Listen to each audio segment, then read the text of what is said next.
दोस्तों अभी हम देखेंगे एलटी पैनल में हमारा कैसे कैसे ऑपरेट होता है, क्या क्या चीज़ें इसमें लगी होती हैं। यहाँ पे अभी हमारे दो ट्रांसफार्मर लगे हुए हैं। एक इनकमर ये है 12 से 50 kVA का, इस पे कनेक्ट है हमारा जो ट्रांसफार्मर है, और एक उधर साइड में दूसरी तरफ है जो 2000 kVA का। ठीक है, अभी और इसमें डीजी कितने हैं? 2 डीजी है, 2 डीजी लगे हुए हैं। तो दो के बीच में यहाँ पे क्या एक बस कपलर हमारा लगा हुआ है। अगर 3 इनकमर होंगे तो 2 बस कपलर हो जाएंगे, और इनकमर 2 होंगे तो 3। इसमें 2 बस कपलर लगे हैं तो इसमें एक इनकमर एक्स्ट्रा है, अगर और भी जोड़ सकते हैं हम इसमें 3 ट्रांसफार्मर कर सकते हैं। तो अभी हम देखते हैं एसीबी में ये कैसे रैक इन रैक आउट करना आता है। सब पे कोई दिक्कत हो जाए इसमें तो कैसे रैक इन करते हैं। सब जो इलेक्ट्रिकल में मोस्टली उन्हें आता है, नहीं आता। इलेक्ट्रिकल वाले आगे आ जाओ। कोई अगर ब्रेकर खाली है तो ऑपरेटर इलेक्ट्रिकल वाले आ जाओ। कोई स्पेयर में है इधर नाम निकाल दो, सही से चीजें पता लगे।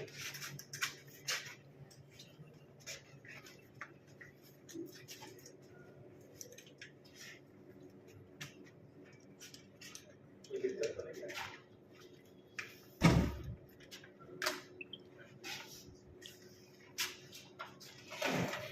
इधर जा अपनी तरफ। ये इसी में हैंडल लगा रहता है। 2 3 बंदे में से आगे आओ। कौन है यहाँ पे? कौन है बंदा जो आगे आओ।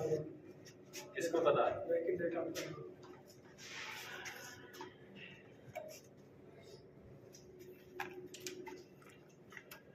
कैसे देखना आगे आओ। उधर करवाना लगाना कहाँ पर?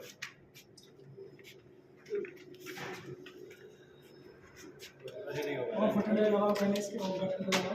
मुझे ऑन करना। अब लगाओ बटन। ऑफ बटन दबाना पड़ेगा। इसमें क्या है, इसमें बता दो, सबको पता रहे, भूल जाए बाद में। इसमें हैंडल तब लगेगा ऑफ बटन दबाने के बाद, तब इसमें हैंडल लगेगा इसका, जिससे कि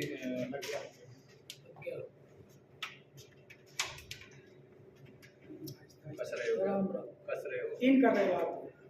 आउट हाँ ऐसे ऐसे आस्ते आस्ते।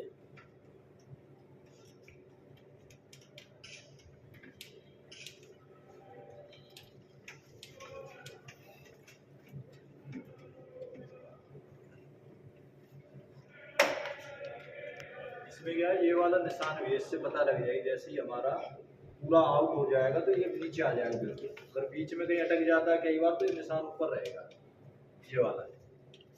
ठीक है, लगा दो।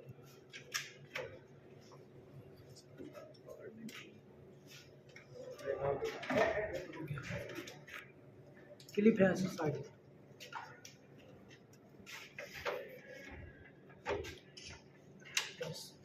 इस तरह से ये रैक आउट इसको किया जाता है। इसी तरह से इसको रैकिंग भी कर देंगे। ठीक है, तो कई बार समस्या आ जाती है, होल्ड नहीं हो रहा या कोई दिक्कत आ गई तो इसको खोल के, लेकिन ये तुम्हारा नहीं है, ये इंजीनियर लेवल का है, आपके मतलब का नहीं है। लेकिन सीखने में कोई बुराई नहीं है, सभी इन्हीं में से इंजीनियर बनना है, इन्हीं में सुपरवाइजर बनेंगे, मैनेजर बनेंगे, सब लोग ऐसे ही तो बढ़ते हैं।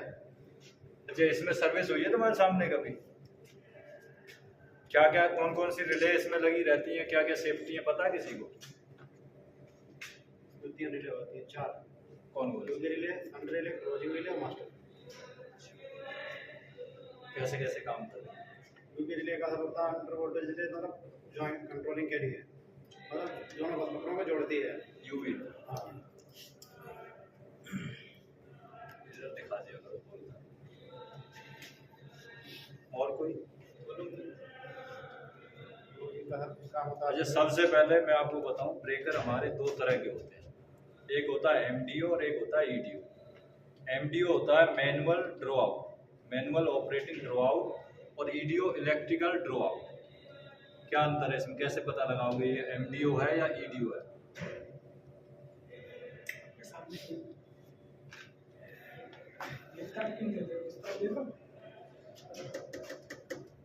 जिसमें तुम्हारी एक तो टीएनसी लगी है, ये टीएनसी स्विच यहाँ पे लगा हुआ, लगा है।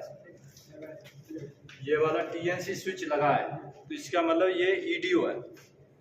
मोस्टली जो ट्रांसफार्मर के लिए और डीजी इनकमर के लिए यूज होते हैं वो ईडीओ टाइप होते हैं। एमडीओ में क्या होता है, चार्जिंग मोटर नहीं होती, वो मैनुअली चार्ज करना पड़ता है। उसका नाम क्या है एमडीओ का, manual draw out, manually draw out. इसलिए वो मैनुअली ऑन होता है। वो तुम्हारे जैसे टावर्स में ऑन है तो ऑन ही रहेगा, ऑफ है तो ऑफ ही रहेगा, वहाँ पे उसका यूज होता है। ये क्या ऑटोमेटिक जो ऑफ हो जाए, और जो चार्जिंग मोटर जिसमें लगी रहती है ना, चार्जिंग मोटर जिसमें होती है वो होता है इलेक्ट्रिकल ड्रॉ आउट। ये टीएनसी के थ्रू या पीएलसी कहीं लगा दी, वहां से कहीं से भी हम ऑपरेट कर लेते हैं। टीएनसी का मतलब सबको पता है, टीएनसी क्यों बोलते हैं इसको भाई, इसको टीएनसी क्यों बोलते हैं? ये लगी है टीएनसी हमारी, ये इधर घुमाएंगे ट्रिप, बीच में रहेगा न्यूटन, मतलब कुछ नहीं होगा। क्लोज मतलब ऑन, क्लोज का बहुत से मतलब समझते हैं कि ऑफ, जैसे क्लोज कर देना दरवाजा, क्लोज माने बंद, लेकिन यह इसका मतलब क्या, क्लोज माने ऑन करना।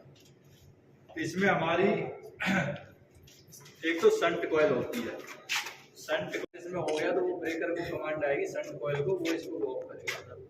क्लोजिंग कॉइल है आपकी ब्रेकर को ऑन करना है, ऑन के लिए, ठीक है। एक होती है इसमें UV coil, under voltage relay, पता है किसी क्यों लगाई जाती है? हाँ भाई, कौन है यहाँ पे ऑपरेटर, पता क्यों लगाई जाती है अंडर वोल्टेज रिले? वोल्टेज को कंट्रोल करने के लिए। कैसे कंट्रोल करनी है? जैसे यदि हमारे वोल्टेज लिमिट से ज़्यादा आएंगे, क्या कितने लिमिट से ज़्यादा? जैसे हमारे वोल्टेज सेट हुआ है इस पर 415 या 420 जितना भी सेट कर रखा है, उससे ज़्यादा जाएगा तो वोल्टेज को मेंटेन करेगी। वो तो सेट हमें ही करना होता ना, कितने वोल्टेज सेट करने। इसका है अंडर वोल्टेज, अंडर पे भी काम करेगी।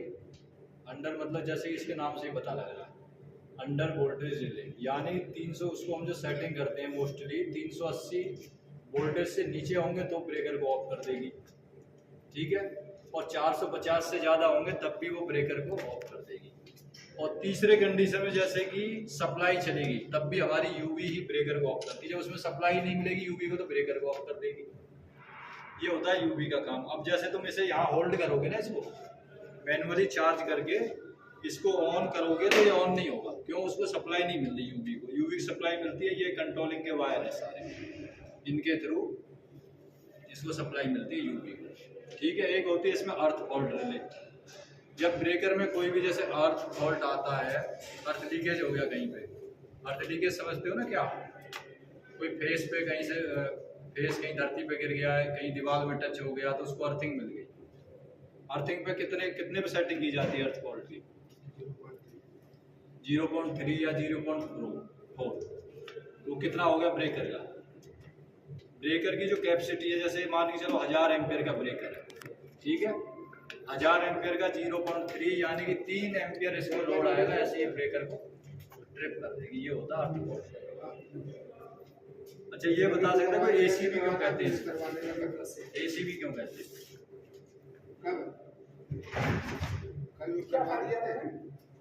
और नहीं कोई इलेक्ट्रिशियन, यहाँ पे इलेक्ट्रिशियन तो बहुत सारे आगे बताओ क्यों कहते हैं एसीबी इसको?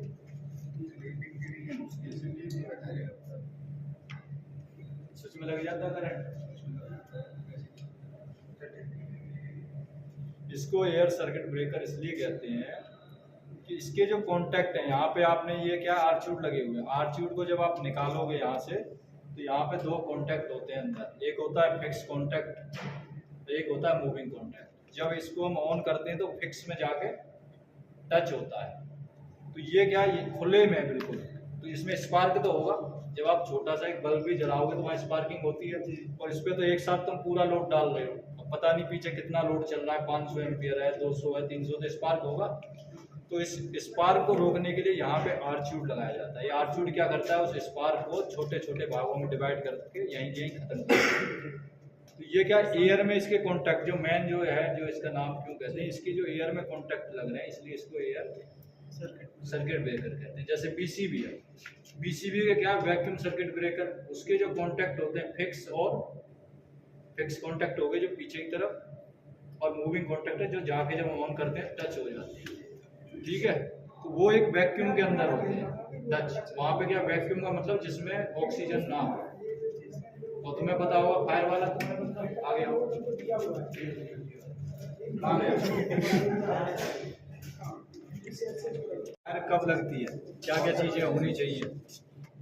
क्या क्या, जोर से बात मारो। ईंधन, ऑक्सीजन, तापमान। ईंधन, ऑक्सीजन और तापमान।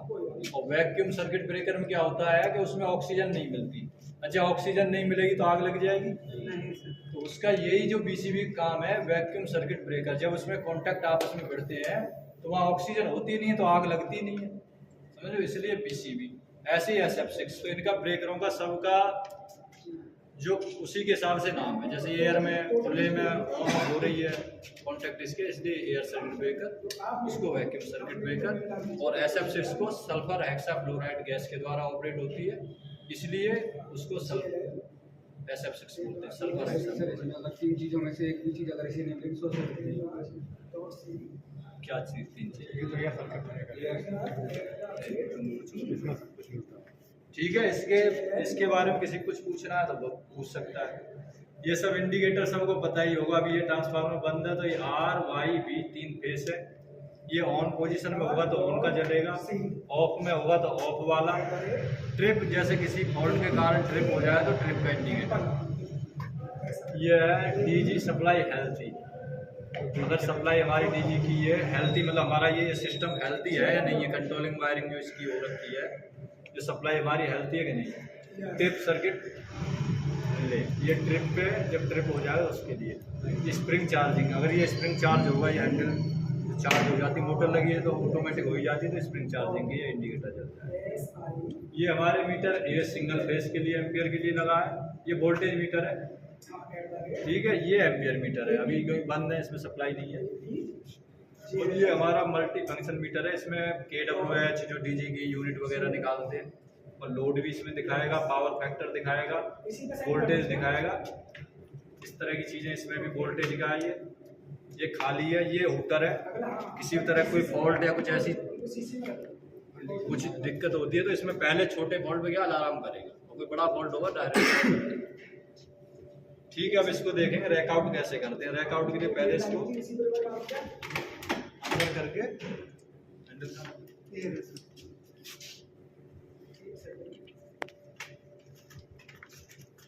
इस ब्रेकर में क्या खास बात है, इसको ऑफ का बटन दबाओ या तभी ये हैंडल इसमें लगेगा।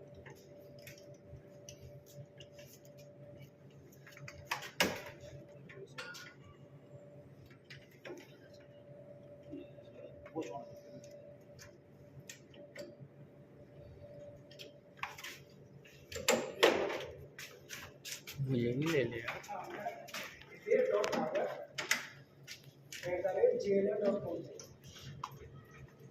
टेक्निकली मेरी थी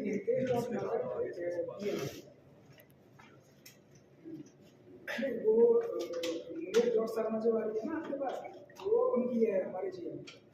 अच्छा, ये पूरी तरह से फिक्स हुआ है कि नहीं, तो इसके लिए ये वाला निशान है, ये देखो, ये ऊपर आ गया बिल्कुल। अगर पूरा अंदर चला जाएगा तो ऊपर हो जाएगा, पूरा नीचे बाहर जब आ जाएगा निकल के, ये वाला बिल्कुल नीचे दिखाएगा। ठीक है, इसमें ये ऑफ का इंडिकेटर है, ये स्प्रिंग चार्जिंग का है। अभी चार्ज दिखा रहा है, चार्ज है कि नहीं है।